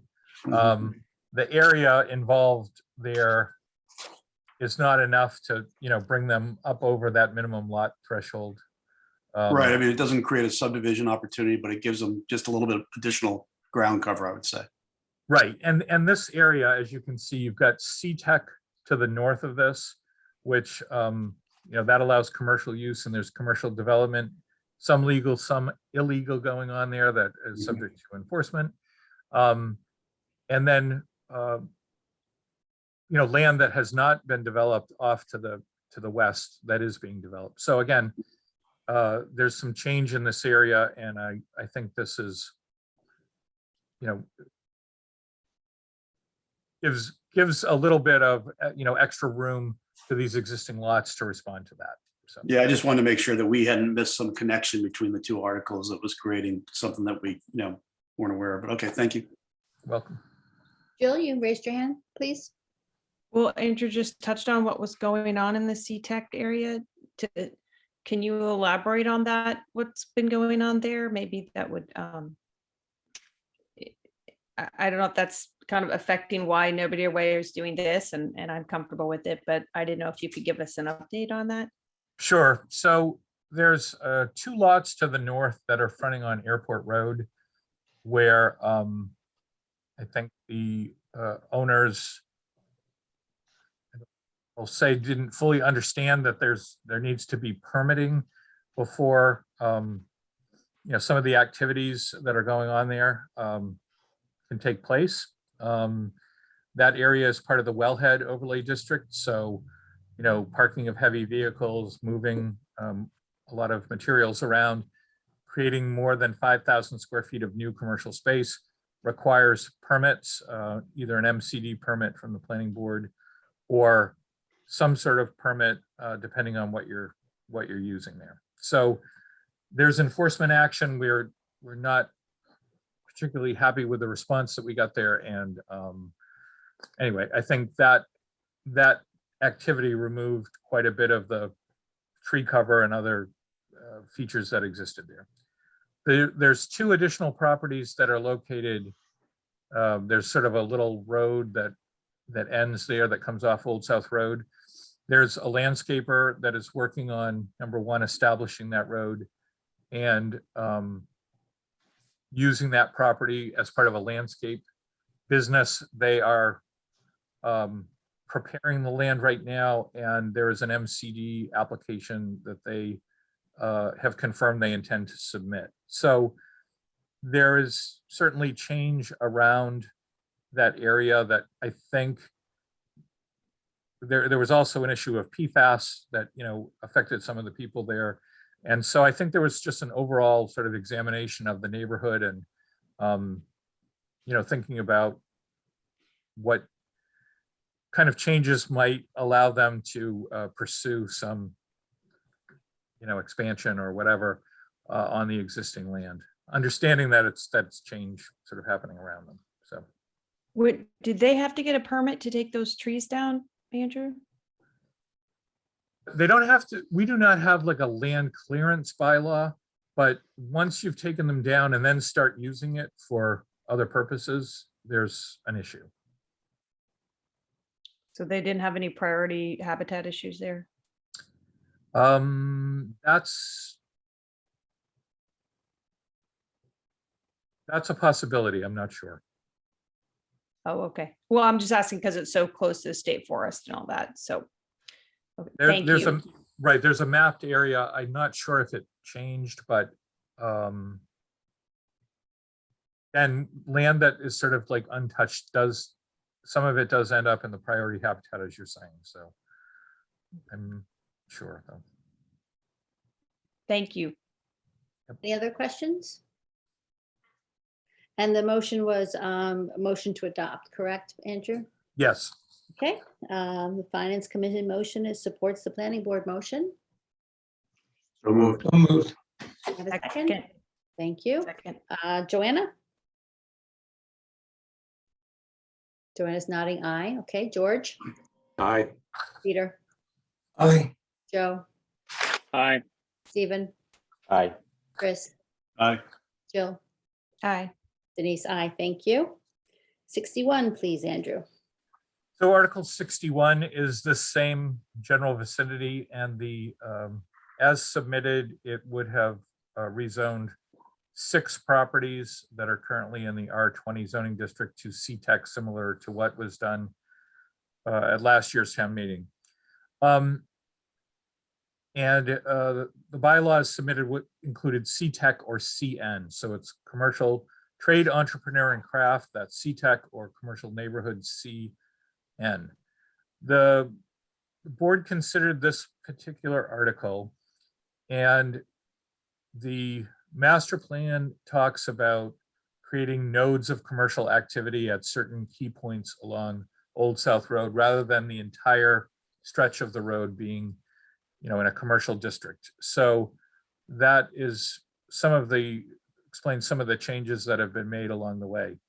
The board felt that this Little Isle Lane is the road that sort of snakes through this area here, and felt that that was an appropriate end spot for the commercial zoning.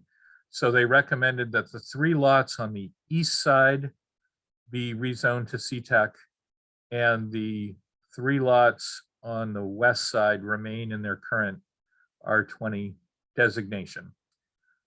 Okay. So that was the recommendation of the board, and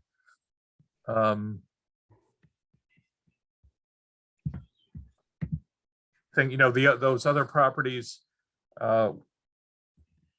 there's another property that's the subject of Article 62, which is a similar to the request here, and that again, that principle of holding the line on that particular road is at play with that article, and that was given a move not to adopt on that side, if that makes sense. So 62 had motion not to adopt, Correct. which is lot 208. Right, and that's the individual lot that's sort of around red line here on this particular map. So Maria, do we have the map for that one? For Article 62? Thank you. Yep, there it is. Okay. All right. So could we go back to the other map, please, Maria? So the final is just the 3 lots on the east side of the road, which is an extension of Little Isle Lane. Mhm. And CTEC as a district requires a minimum lot size of 10,000 square feet. And it does allow the home-based businesses and single-family houses. So it allows the kind of uses that the board felt there needed to be more opportunities for with some of the changeover of the other commercial areas. So. And to the west will stay R20. I'm sorry, I'm sorry, I'm not following. The west will go to CN. Nope, the west state, so we did not want to adopt CN in this location. So Okay. CN was rejected for everything. Okay. CTEC was accepted for the 3 lots to the east, Mhm. and essentially no action on the 3 lots in this article and the one lot in Article 62. So they would stay in their current R20 residential designation. So in the article itself, it has 1, 2, 3, 4, 6 lots listed, Right. right? And only 3 of them will go to CTEC. Correct. And how do we know that in the voting? The planning board's motion recommends Specific articles? Okay, only those 3. okay, thank you. Yep. So motion to adopt for lots 1, 2, 3, basically. Yep. Okay. And motion not to adopt for 62. The Correct. one that is carved out. Okay. Yep. Thank you. Questions for Andrew? Madam Chair, I'm going to recuse on 61 and 62. Okay, thank you, Chris. Other questions? Comments? No? Okay. Guess what the motion is? Finance Committee supports the planning board motions. And we're making motions on 61 and 62. So the first one is motion to adopt for the 3 identified lots going to CTEC. And 62 is motion not to adopt for the one that was carved out. So moved.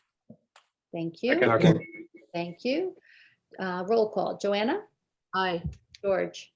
Aye. Chris? Or not Chris, sorry, Peter? Aye. Stephen? Aye. Jill? Aye. Joe? Aye. Denise, aye. Thank you. Okay, 63, please. So this is the end of zoning. I know this is a happy occasion. So this is the last of the zoning articles. I will tell you that the sponsor of this article talked to me earlier about, he had a concept for this property to do 100% affordable type project here with the Affordable Housing Trust, and had a concept to design, affordable units that were like the Monomoy Village property, like that were one-story houses and had full basements and other things like that. And in order to receive support for that, there had to be some sort of, support, buy-in, some sort of concept plan, and that unfortunately didn't materialize in the time between, the initial discussion, submission of the warrant article, and the time that the planning board voted on this. So this was given a negative recommendation from the planning board as being somewhat, as being premature and not having any of those written commitments to sort of back it up. There really is no reason to support this unless there's some real public benefit. And, one of the concept, this is on the edge of Richmond. The CN in green is sort of the back portion of Richmond. And the little road that comes down, you can see, I guess the blue is the big pile of dirt or something that's there. And that little road that comes to the end would, the idea was that would be the access, and any traffic would exit out through the Richmond property. And, so it wasn't going to impact the area of down off Skyline. But again, it was impossible to sort of have a discussion about that without some of the written board. Planning board's motion, I believe, is take no action on this as well. Okay. And because it's take no action, he can bring it back next year, where if it had been motion not to adopt, he'd have to wait 3 years if it passed a town meeting, of course. Yeah, if it's the exact same article, right, it would be, it would have to be different to come back. So, And he could bring it back with a plan. yes, I mean, what's critical to this too, it has to be included in the sewer district. That's a separate article. I believe that is not being supported, again, for the reasons of, that lacking of commitment or, a very specific project. The applicant did state that he was, having some level of discussion with the Housing Trust, but those haven't concluded by the time, that we have to meet our deadlines. So anyway, that's where. Okay, thank you. Questions for Andrew? Oh, Peter, thank you. Andrew, with all the problems we have with affordable housing, especially houses that are, houses, not apartments, and this is what the plan was for this property, is there any way to tell him he can resubmit without having to wait a year or possibly 3 years? It's possible. There might be another type of motion, like you could table it indefinitely, or you could refer it back to another board. I think those are potential ways to, to not have acted negatively upon it.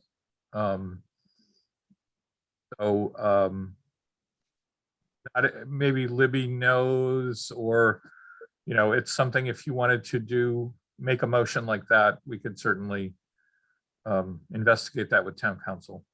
But Andrew, isn't it true that if you have a 4/5 majority from the planning board, you can bring it back within the 3 years? Yes, you can. Yeah, it's there's a little bit of confusion on that. It's still supposed to be different, but actually it potentially could come back. It's 2 years. It's 2 years. 2 years where it's called a repetitive petition, so you can't bring the same article back that's failed over and over. That's the intent of it. However, coming back with a plan would be different than what was come in this year, which is just please change the zoning and then I'll work on a plan.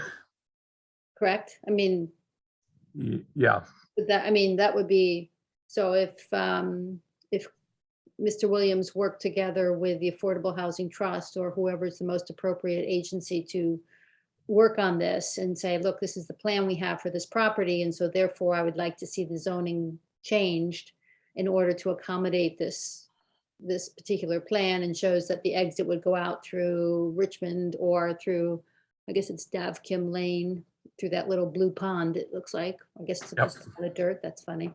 Okay. That would be a possibility, so it wouldn't end up being 2 and 3 years out.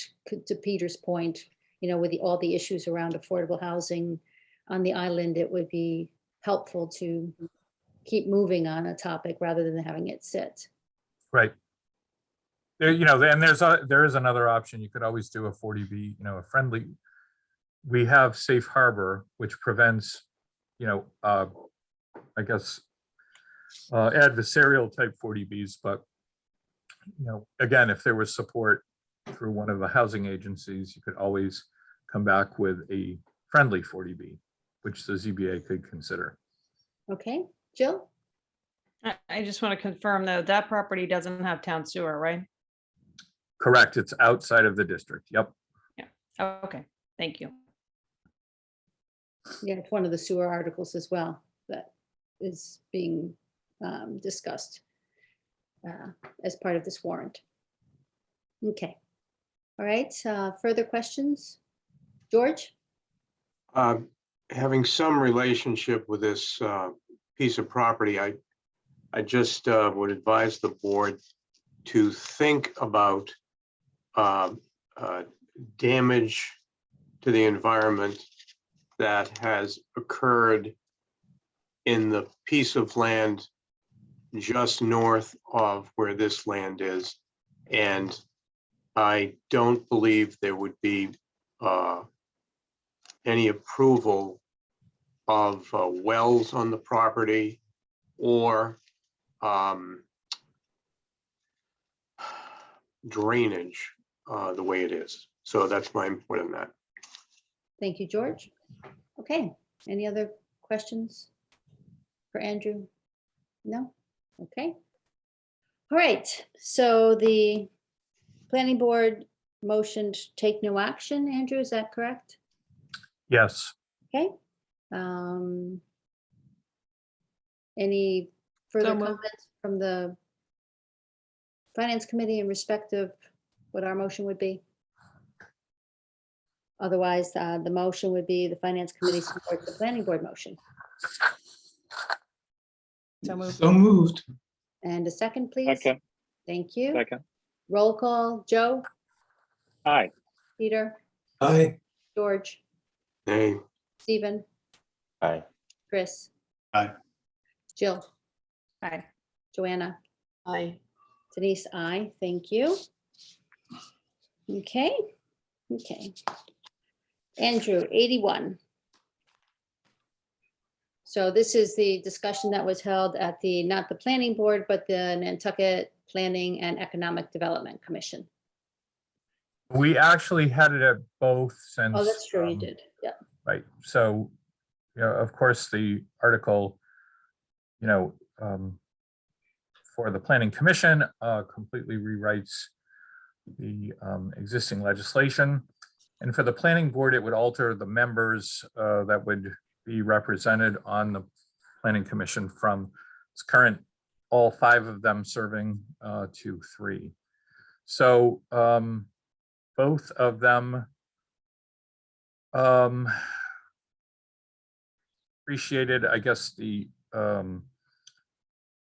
some of the effort that was put into it, but the recommendation is to refer this back to the planning commission. There are other options that are certainly available other than this particular one, which many of the groups that are affected didn't have input into. And I think it begs, you know, sending home rule petitions up to Boston for action is a serious matter. And there needed really to be a more robust process involving the commission. And I believe the planning commission's recommendation to refer it back to them for further consideration and the planning board's motion to support that are so. Okay. Thank you, Andrew. Actually, before I ask the committee if you have any questions about that, I just wanted to summarize a little bit because we've had 2 long discussions on this particular article.